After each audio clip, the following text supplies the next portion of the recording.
We will now go actually to our next session, where I will be not the main moderator for the next few keynotes, but we will look at Gear Up for Green, the future of sustainable transportation. And Del, can I maybe ask you on stage? Let's get you a second microphone. Overall, usually, you organizing huge conferences all around sustainability at GreenTech Festival. What is your feeling? Are we approved? Are we doing a good job? You're absolutely approved. It's interesting, we have an event, we have 5 events across the globe, but our main event's in Berlin. And it runs over 3 days. And there's this kind of feeling like, you know, you're at a music festival, you turn up, people sort of have their energy. Yeah. But what I really loved when I arrived here today was there's this feeling of kind of Schwung. I think that's the right German word, right? Could be, yeah. Maybe. Especially saying German word, like coming from Australia to Stuttgart. Beautiful that you're here. And with this, maybe you can tell what's going on your stage, introducing your panelists, and thank you for being here. Thanks so much, Hannah. Pleasure to be here.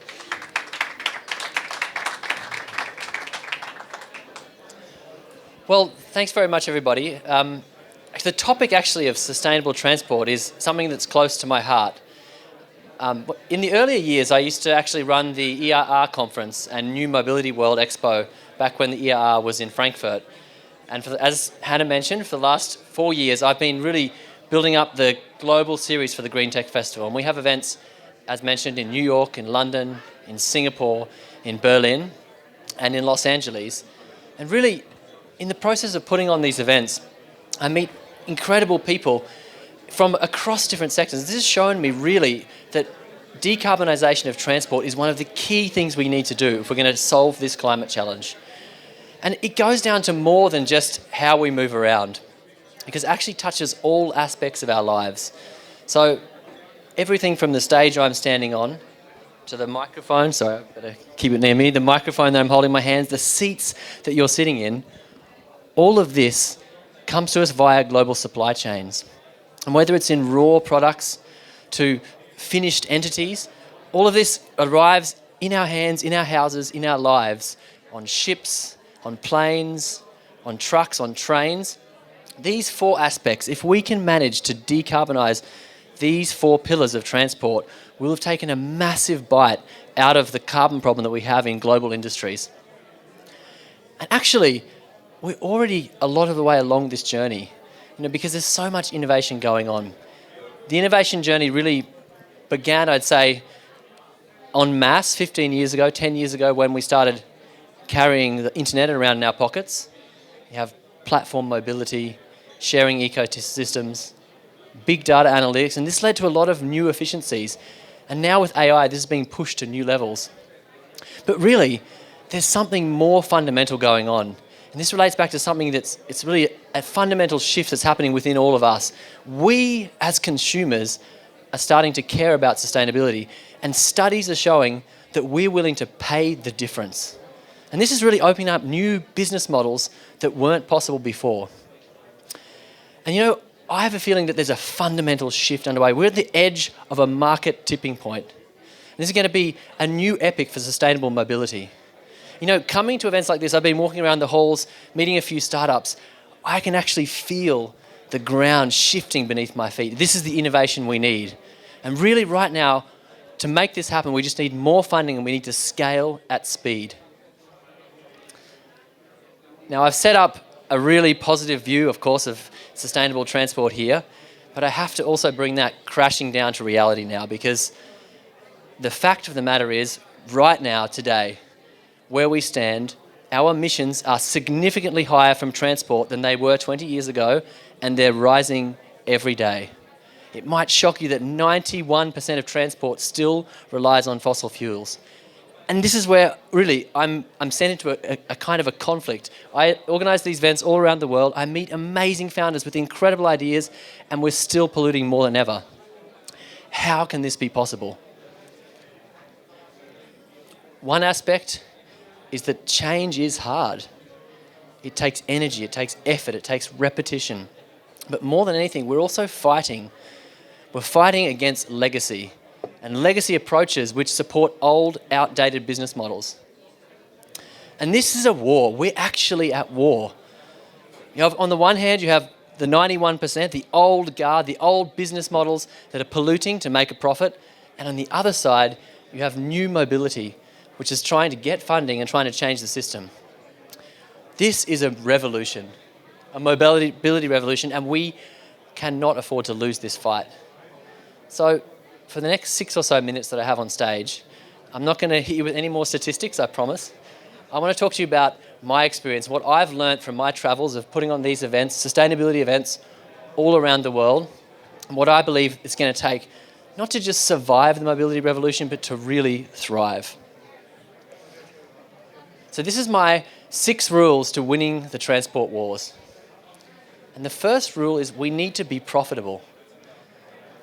I think, for too long, we've relied on the idea that an MVP and a good idea is enough. But actually the days of free money, of low interest rates are over.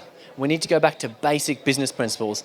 And this means things like a great product at a competitive price, solving real world problems.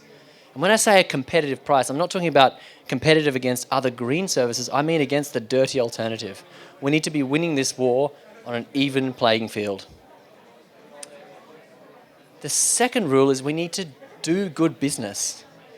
And doing good business, it really comes down to the fact that so many of the companies, it's not just startups, we don't look after basic principles, things like good long-term financial planning, good structure, division of duties, looking after our employees, making sure that our recruits, because in clean tech, we will attract the best recruits. We're an attractive place to be. We need to look after those employees, support them, because in the end, they're going to be the people who can build our dream. The third rule of winning the sustainable transport wars is we need to capitalise on the green advantage. Who's heard of the green advantage? I'd like to hear from the audience. Put your hand up if you've heard of the green advantage. 1. 2, that's good. So a couple have, but it's the idea that you get an advantage, that you're more productive if you have sustainable technologies. And amazingly, in my sector, I still hear from major corporates who only think the green advantage is a marketing tactic. But really has to go back to your entire operations. You need to be looking internally at your company, back to those old management guides of whatever your weapon is, Kanban, Lean Six Sigma, TMS, Agile, and squeeze out efficiencies. We need to make green and startups the most efficient, green companies the most efficient, because then we'll be beating the competition. And if you do this, the advantage you get, you will attract the best recruits. You'll get loyal customers. Investors, this is proven through studies, hold your stock for longer and you have less problems with regulations. The next rule is I believe that ecosystems will stand while empires fall. In the old world of commodity markets in the energy sector, it was a dog-eat-dog, zero-sum game, race to the bottom, winner-takes-it-all approach. But in the digital world, that's out of date and it's incredibly inefficient. In the digital world, we want services, customers want services, they want connected value chains. So we can't occupy an entire ecosystem. We have to find that niche that we can do best. Then we have to build partners around those strengths that you have and offer customers shared value. And the magic of the ecosystem approach, if you can do this, when times come hard for your company, your partners won't want to see you fail. The fifth rule in winning the transport wars is that we need to dance aggressively with government. There's a reason that every major corporate has lobbyists in every capital city on earth, because they know the power of political influence. And this is the thing. Right now, the political influence is flying in the wrong direction. There was an MIT study that showed that the least effective way to change the system is individual action. The most effective way is to change the rules of the game. And right now, the rules of the game are set up to support that old world, that 91% of fossil fuel-driven mobility. Let me give you a perfect example. Since I started walking around on this stage, chanting at you with my sustainable predict, a shocking 130 million euros of our taxpayer money has flowed into the coffers of big oil and gas projects around the world. Can you imagine if that 13 million a minute was flowing into startup projects like the things I've seen around these halls, how quickly we could fight this change? This has to stop. We need to advocate to government. We need to all band together and make sure that this money is flowing in the right direction towards innovation, towards change. And if it's hard to get to government, then there's another way to win the game as well. It's just to make sure that we are the most competitive. We have to put bad business out of business by doing great business. Let's make clean tech, sustainable transportation the most attractive, the most competitive, the most efficient business that there is, and the competition won't have a chance. Now, that might sound easy when you just say it from the stage, but as I said at the start, change is hard. It's going to take a whole lot of energy, but more than anything, it's going to take a whole lot of belief. I think actually right now we're living in an era of unbelief, and we've got to change this. It's the era of war and conflict, of extremism. It feels like there might be a Trump presidency around the corner. We need hope. We need stories of change. We need stories that inspire. And that's why I think events like this are so important. I love events. I work in the events industry. But we've got an incredible lineup of speakers coming now.